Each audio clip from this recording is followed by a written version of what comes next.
विचार किया गया तो अंत में हमारे पाप अन्न में पहुंचते हैं। पूछिए कैसे? कहा आपसे जो पाप होते हैं तो आप जाकर के, हमारे हिंदू धर्म में सबसे बड़ी गंगा मैया को माना गया, जिसमें स्नान करने से हमारे सारे पापों का नाश हो जाता है। तो हम सभी जाकर के गंगा स्नान करते हैं, हमारे पाप कौन ले लेता है? गंगा मैया।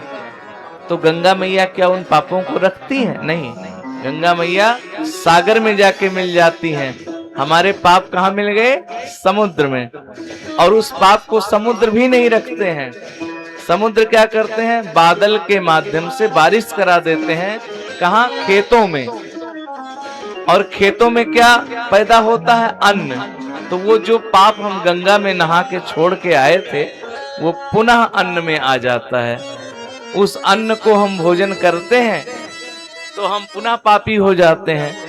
तो पाप से बचने का एक ही तरीका, इसलिए आप ध्यान देंगे, अगर आपको स्मरण आए तो जब हम किसी भी नदी के तट पर स्नान करने जाते हैं, या हमारे यहाँ नियम है, पूर्णवासी को, अमावस को पंडित जी को सीधा दान करते हैं ना।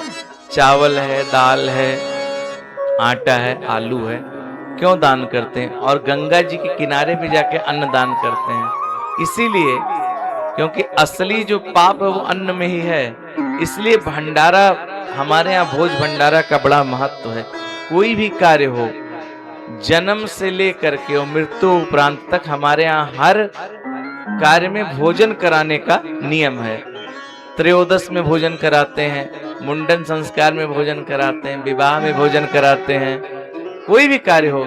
अब देखिए आजकल कुछ जो है तार्किक लोगों ने ये तर्क निकाल दिया कि मृत्यु उपरांत भोजन नहीं कराना चाहिए।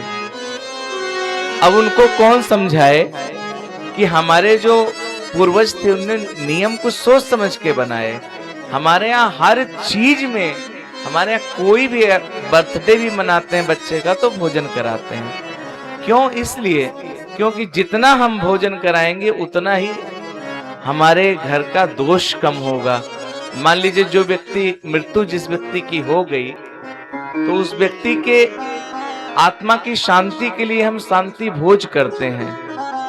शांति भोज करते हैं कि मान लीजिए इस व्यक्ति ने अपने जीवन में कोई कर्म किया रहा हो, तो तीन चीज होती है। एक तो जब मृत्यु हो जाती है तो मुख में तुलसी दल डाला जाता है, गंगा जल डाला जाता है, लेकिन उसके बाद त्रयोदश में भोजन कराने का विधान इसीलिए है कि अगर कुछ बचा कुचा रह गया हो तो वो पाप हम लोगों को खिलाएंगे, उससे खत्म हो जाएगा, है नहीं? लेकिन अब कुछ समझदार लोग हैं, कहते हैं कि नहीं, हमारे यहाँ ये नियम है, शुरू से लेकर के, जन्म संस्कार से लेकर के कोई भी कार्य पड़े उसमें भोजन कराया जाता है। हमारे पूर्वजों ने ऐसा नियम बनाया है। तो अन्नदान महादान है। इसलिए कहीं भी, यहाँ नहीं, कहीं भी भंडारा हो रहा हो, कोई मांगने आए तो उसका मदद जरूर कीजिए। आपके पैसे से 10 लोगों के पेट में अन्न जाएगा, कितना पुण्य होगा।